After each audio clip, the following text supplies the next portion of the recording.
Hello, fan fairies. Today I wanted to discuss the biggest lie that society tells you. Fan Fairy discusses and rants.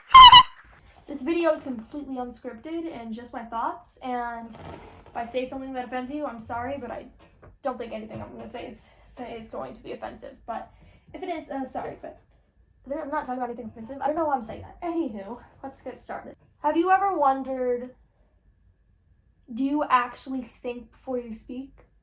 It's in all your school's posters, everywhere. I don't know, they put a word on a poster when they correspond with the letter, and it goes, does your action blank? And with each letter, there's a little saying, like, is it kind? But, there's one on there that isn't particularly true at all. Think before you speak. You think you have to do that every time, and that in society tells you that it's something that you automatically do all the time. But do you think consciously? That is what they're referring to, thinking consciously. In the page that I'm going over a page in Simply Psychology, which I will put a link to in the description. I'm on page 102. If you have the book, you can join along. You can find this online in a link below or at your local library like I did. So on page 102, it talks about fast and slow decisions. In the 1990s, Daniel Kahneman, sorry, I can't pronounce that, and Amos Tversky developed a new theory to explain how we make decisions. They proposed that we have two distinct decision-making processes: fast, system 1, and slow, system 2. Often they claimed we have no time to make a fully considered judgment by using the logical system 2. So our brains react to situations instinctively, which is pretty much all the time, well, except for certain situations, using system 1. It's the fast system. The process relies on heuristics or rules of thumb, things you know beforehand, patterns of information that we can recognize instantly without the need for conscious thought.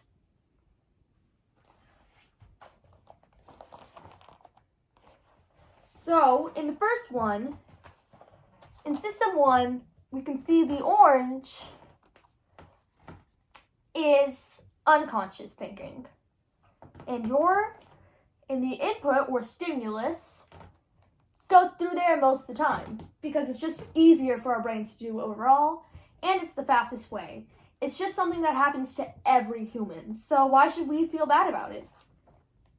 Well, it can sometimes cause us to say something rash or out of character or wrong in this situation because we aren't really thinking.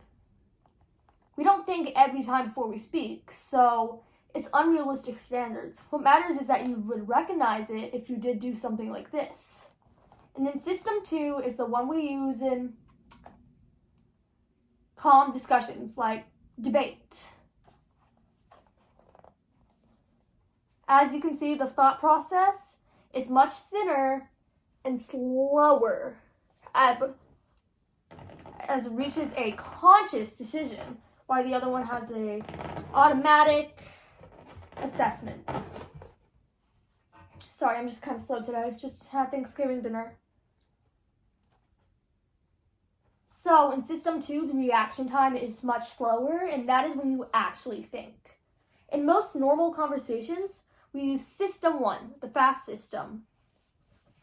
This explains how often we say things and we might regret it. Or, let's say this. Have you ever been in a situation where someone was making fun of you or said something to you, and then moments later, like an hour or two later, or maybe even a couple of years years later, you come up with the perfect comeback? That's because your brain was using the fast system, and at the time probably, and was getting used to the adjustment of the slow system, which then would make your comeback kind of, if you pause for like a whole minute or 30 seconds. So, in short, we don't use our conscious minds to think before we speak, mostly. In a school setting, usually you may do that, of course, when you're answering questions. But the posters that you see refer to talking as a whole. Let me show an example. This is Gideon. Hi, Gideon. Wow. Gideon, let's say, how are you feeling today, Gideon?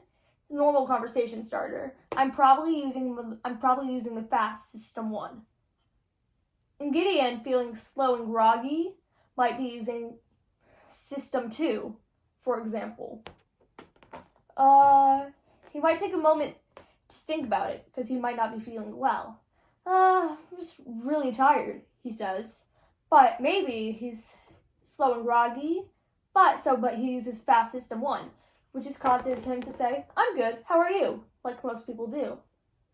And then I would reply saying the usual because this is a usual, normal human conversation. I'm feeling good. Yay. What are you doing? Now, let's say after a long conversation, Gideon or I brings up something serious. Hey, Gideon, let's just say we got into an argument with one of our other friends recently. I am not feeling well after the argument I had with my friend Gideon. And Gideon, who may be using fast system 1, may say,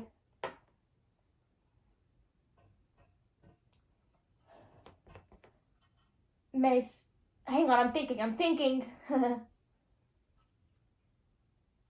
I need water.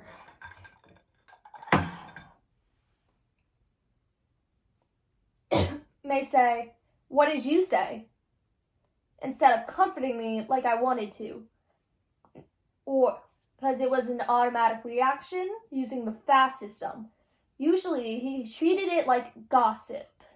Or just talking like, oh my gosh, Sarah had an outfit so cool today. And he would say, oh my gosh, what was she wearing? Or where did she get her fit from, you know? So in this case, he used system 1. And that hurt my feelings. Because he wasn't thinking before he was speaking. And that's what schools and posters around everywhere in society, well, mostly in America, I think, I'm not sure, but consider wrong. And it's not the best thing morally, but you always apologize for your actions, right? I'm sorry, but to expect people and students to always think before they speak would wear their brain out mentally because our brains aren't programmed for that. So this is Gideon. Hi, Gideon. Hi. He has to use system 2 all the time now, okay? He was talking to someone, and let's say they pushed a button, and boom. He has to use system 2 all the time. I'm Gideon. He's thinking of a good reading right now. I really have enjoyed our time today. And let's say someone says, oh, that's great. When do you want to hang later? Lol. And he maybe, well, never mind. Let me scratch that, okay? Someone says, hey, we should hang out sometime soon. And instead of saying, oh my gosh, yeah, sure, slay, because of his system 2, he would take longer to think about it. He could say the same thing after thinking longer about it, or he could say, I don't know, maybe Thursday, Friday, 8 o'clock, 8 p.m., 9 p.m., sleepover, get together, let's get some shakes. So it's just better, but if he kept using system 2 all the time, he would get really tired, okay? This is him sleeping because he's super tired. And if we use system 1 all the time, we may say things that hurt others and not know how to apologize because we don't really think about it. As an overthinker, I definitely think before I speak a lot. And sometimes I don't even get the words out. And you know, if I were to have to do that all the time, like Gideon here, I'll pass out. Back on topic. System 1 is a very easy thing for our brains to do. Keep in mind, I'm not like a professional or anything. I'm just kind of into psychology, and I've just picked up this book, and I'm over halfway through it. But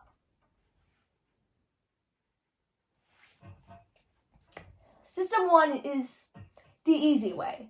It's not thinking before we're speaking, which is scientifically how it works most of the time. But I do wonder, I'm not sure if this is out there, but I want you, and I encourage you to research it too, because I probably will later, why System 2 exists if it's not as easy for a brain. Was it created out of compassion for others, maybe? I don't know. But if we were to use System 1 all the time, the world would be a complicated place, probably, and not nearly as advanced as it is today. Because I believe that due to System 2, we have a well-organized society. Well, as well as it can be right now. So, and that is my little explanation on the systems. Wow, that was amazing, Cloud. Oh, Gideon, you flatter me. Anywho, I actually don't like Gideon. Shh. I paid you to do this. So, that is why one of the biggest expectations that you have been led on to believe is normal, think before you speak, all the time, is not scientifically correct.